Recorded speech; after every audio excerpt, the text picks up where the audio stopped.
Hello नमस्कार, good morning, सुप्रभात दोस्तों। एमपीएस मोटिवेटर्स में आप लोग का स्वागत है। तो दोस्तों आज हम लोग फिजिक्स में पढ़ेंगे, क्लास 8 का है, फ्रिक्शन के बारे में पढ़ेंगे। फ्रिक्शन के बारे में हम लोग पढ़ेंगे, फ्रिक्शन क्या होता है और फ्रिक्शन हम लोग कहाँ अप्लाई करते हैं, फ्रिक्शन को कम कैसे किया जा सकता है और फ्रिक्शन को हम लोग कैसे बढ़ाएंगे। तो दोस्तों फ्रिक्शन का इसका हिंदी होता है घर्षण। किसी भी ऑब्जेक्ट को हम जब उसको क्या करते हैं, खींचते हैं। किसी भी ऑब्जेक्ट को जब उसको हम खींचते हैं तो क्या होता है, उस ऑब्जेक्ट से जो ऑब्जेक्ट जहाँ जिस फोर्स पे रखा हुआ है क्या होता है, फ्रिक्शन होता है, घर्षण होता है।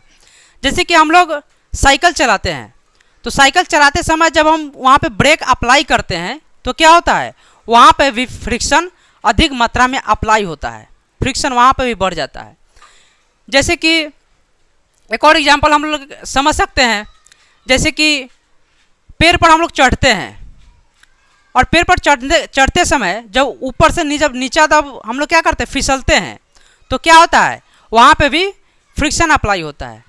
जैसे कि एक और एग्जांपल हम लोग समझते हैं, जैसे कि एक बच्चा क्या करता है, एक पन्नी पे उस पर क्या करता है, उसको बैठा देता है और दूसरा बच्चा क्या करता है, उसको खींचता है, तो वहाँ पे भी क्या होता है, एक फ्रिक्शन अप्लाई होता है। अधिक मात्रा में हम कह सकते हैं कि वहाँ पे भी क्या लगता है, फ्रिक्शन अप्लाई होता है। जैसे कि एक और हम लोग एग्जांपल समझ सकते हैं, जैसे कि बच्चा क्या करता है, एक रस्सी रहता है और दो बच्चा उधर से खींचता है और फिर इधर दो बच्चा खींचता है, तो क्या होता है, उसमें भी फ्रिक्शन अप्लाई होता है। जितना फोर्स इधर खींचने में लगाता है उतना ही क्या करता है, दूसरा व्यक्ति है वो भी उतना ही फोर्स उधर खींचने में लगाता है। तो हमारा जो पैर है वो पैर और अर्थ है यानी कि धरती में है, उसमें क्या फ्रिक्शन लगता है। एक पैर हमारा आगे की तरफ रहता है और एक पैर हमारा पीछे की तरफ लगता है। तो हमारा जो आगे पैर हो क्या आगे की तरफ धक्का देता है, तो हम लोग क्या करते हैं, उसको पीछे की तरफ खींचते हैं। तो पीछे की तरफ जब खींचते हैं तो हमारा क्या पैर जो है उसमें फ्रिक्शन लगता है। तो फ्रिक्शन के कारण क्या होता है, हमारा थोड़ा पैर या आगे हो जाता है या थोड़ा पीछे हो जाता है। तो ये एग्जाम्पल हो गया। अब हम लोग दूसरा एग्जाम्पल देखेंगे कि फ्रिक्शन को इंक्रीज और डिक्रीज कैसे कर सकते हैं, फ्रिक्शन को कहीं भी हम लोग कैसे बढ़ा सकते हैं और कहीं भी हम लोग कैसे घटा सकते हैं। तो इसका एग्जाम्पल हम लोग लेकर के समझेंगे। जैसे कि अगर फ्रिक्शन हम लोग को क्या करना है, बढ़ाना है, तो फ्रिक्शन बढ़ाना है तो उसमें क्या करना होगा, जैसे कि हम लोग कैरम बोर्ड खेलते हैं, तो कैरम बोर्ड में जब खेलते हैं तो उसमें जब एक पाउडर छींटते हैं उसमें, क्यों, वहाँ पे फ्रिक्शन कम होने के लिए उसमें हम लोग पाउडर का यूज करते हैं कि वहाँ पे फ्रिक्शन कम लगे। तो हम लोग क्या करते हैं, जब वहाँ पे उस कैरम बोर्ड पर जब हम लोग पाउडर नहीं छींटते हैं तो क्या होता है, जैसे ही वो स्ट्राइकर आता है स्ट्राइकर को हम लोग उस पर क्या करते हैं, मारते हैं, तो क्या होता है, वो कम स्पीड में क्या होता है, मूव करता है, कम स्पीड में वो मूव करता है।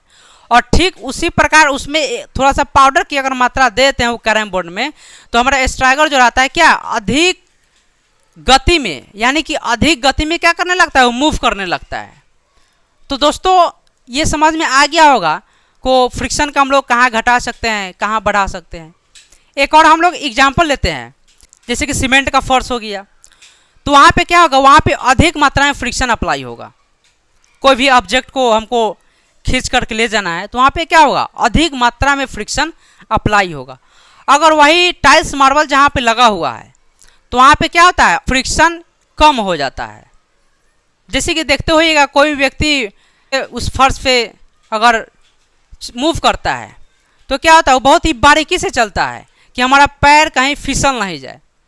तो दोस्तों वहाँ पे क्या फ्रिक्शन कम होता है। तो दोस्तों ये समझ में आ गया होगा कि फ्रिक्शन को हम लोग कैसे घटा सकते हैं और कैसे बढ़ा सकते हैं। एक और एग्जांपल हम लोग समझते हैं, जैसे कि हम लोग फुटबॉल खेलते हैं, तो फुटबॉल जब हम लोग खेलते हैं तो उसको क्या करते हैं, उसको मारते हैं पैर से। तो जब हम लोग उसमें पैर से मारते हैं तो उसमें क्या फोर्स भी लगता है और फ्रिक्शन भी अप्लाई होता है।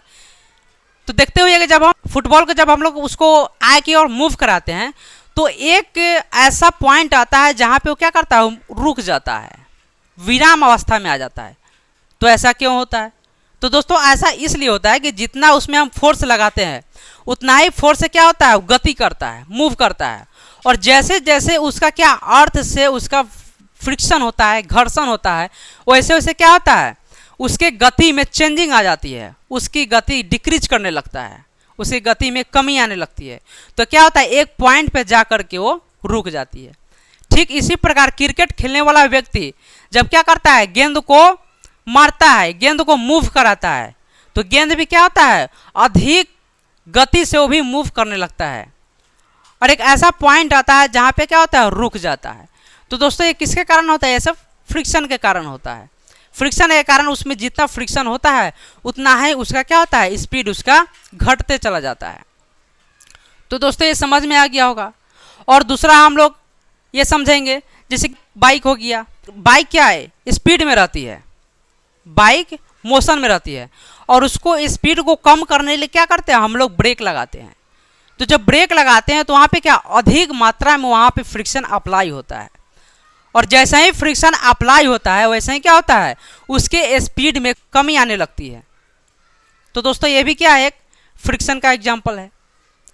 जैसे कि एक और हम लोग एग्जाम्पल समझ सकते हैं, जैसे कि 4 व्हीलर ले लिया जाए, कोई कार ले लिया जाए, तो उसमें भी क्या होता है, उसमें भी जैसे ही हम लोग ब्रेक लगाते हैं उसमें भी क्या होता है, उसके स्पीड में कमी आने लगती है। तो कमी किसके कारण आने लगती है, तो हम लोग ब्रेक लगाते हैं, तो ब्रेक जब लगाते हैं तो उसमें क्या आता है, एक फ्रिक्शन अप्लाई हो जाता है। तो दोस्तों ये समझ में आ गया होगा। एक और एग्जाम्पल हम लोग समझते हैं, जैसे कि अधिक मात्रा में जब हम ब्रेक लगा देते हैं तो देखते होइएगा हमारा बाइक हो या साइकिल हो या 4 व्हीलर में कोई कार ले लिया जाए या कोई भी गाड़ी ले लिया जाए, तो क्या होता है, वो थोड़ा मूव कर जाता है, थोड़ा घसीट, फ्रिक्शन के कारण क्या होता है, थोड़ा घसटा जाता है। तो घसटा जाता है तो क्या होता है, वहाँ पे हम एकाएक वहाँ पे ब्रेक लगाने के कारण अधिक मात्रा में, अगर फ्रिक्शन अधिक मात्रा में अगर अप्लाई कर देते हैं तो क्या होता है, वो बाइक हो या कार हो, क्या होता है, थोड़ा घसटा जाता है। उसका चक्का को देखते हुएगा थोड़ा घसटाने की वजह से वहाँ से क्या होता है, उसके टायर में थोड़ा पतलापन आ जाता है। तो दोस्तों ये भी हम लोग समझ सकते हैं। और एक और एग्जांपल हम लोग देखते हैं, जैसे कि हम लोग शूज का यूज करते हैं, शूज हो जाए या टायर हो जाए, जैसे कि साइकिल का टायर हो गया, मोटरसाइकिल का टायर हो गया। तो दोस्तों हम लोग वहाँ पे टायर का यूज देखते होइएगा, टायर अधिक मात्रा में क्या होता है, फ्रिक्शन के कारण वहाँ पे उसका जो लेंथ होता है वो क्या होता है, कमी हो जाता है, उसका आकार में क्या होता है, थोड़ा घिसटाने के कारण उसमें कमी आ जाती है। जैसे कि सोल दिया हुआ रहता है, सोल क्या होता है, घसटा जाता है। तो दोस्तों ऐसा क्यों होता है, तो दोस्तों ऐसा इसलिए होता है कि फ्रिक्शन होने के कारण वहाँ पे अधिक मात्रा में फ्रिक्शन अप्लाई होता है और क्या होता है, घर्षण होता है। तो घर्षण होने के कारण क्या होता है, वहाँ पे वो जो जहाँ घर्षण होता है वहाँ पे उसका चादरा थोड़ा पतला हो जाता है। तो दोस्तों ऐसे भी करके हम लोग समझ सकते हैं। जैसे कि हम लोग मार्कर से लिखते हैं या पेन से लिखते हैं तो उसमें भी क्या फ्रिक्शन अप्लाई होता है। फ्रिक्शन अप्लाई नहीं होगा तो लिखाएगा नहीं, संभव ही नहीं हो सकता है कि हम लोग लिख पाएंगे। तो दोस्तों वहाँ पे भी लिखने से, मार्कर से लिखे या पेन से लिखे तो उसमें भी क्या होता है, उसमें भी फ्रिक्शन अप्लाई होता है। तो दोस्तों यही हम लोग फ्रिक्शन के बारे में पढ़े हैं। फ्रिक्शन को कैसे घटाया जा सकता है, कैसे बढ़ाया जा सकता है, इंक्रीज कैसे हो सकता है, डिक्रीज कैसे हो सकता है, ये समझ में आ गया होगा। फ्रिक्शन का कुछ एग्जाम्पल भी हम लोग देख लिए कि कहाँ पे फ्रिक्शन अधिक मात्रा में अप्लाई होता है और कहाँ पे फ्रिक्शन कम मात्रा में अप्लाई होता है, कहाँ पे हम लोग का फ्रिक्शन का ज़रूरत पड़ता है और कहाँ पे हम लोग का फ्रिक्शन का ज़रूरत नहीं पड़ता है। एक और एग्जांपल लेते हैं दोस्तों, जैसे कि कोई बड़ा सा ऑब्जेक्ट है, तो कोई बड़ा सा जब ऑब्जेक्ट है तो उसको तो हम लोग उठा नहीं पाते हैं। तो जब उसको उठा नहीं पाते तो क्या करते हैं, उसको खींचते हैं। जब उसको खींचते हैं तो क्या होता है, वहाँ पे फ्रिक्शन अप्लाई होता है। जिस फर्श पे वो रखा हुआ है और जो ऑब्जेक्ट हो, दोनों में क्या होता है, फ्रिक्शन अप्लाई होता है। तो इसके कारण भी हम लोग समझ सकते हैं उसमें भी अधिक मात्रा में फ्रिक्शन आएगा। तो दोस्तों यही एक छोटा सा टॉपिक लेकर के आए थे फ्रिक्शन के बारे में, जो क्लास 8 का था। तो दोस्तों कैसा लगा वीडियो कमेंट में ज़रूर बताइएगा। अगर वीडियो अच्छा लगा हो तो एक लाइक कर दीजिएगा और चैनल को सब्सक्राइब कर दीजिएगा ताकि नए वीडियो आप तक पहुंचता रहे।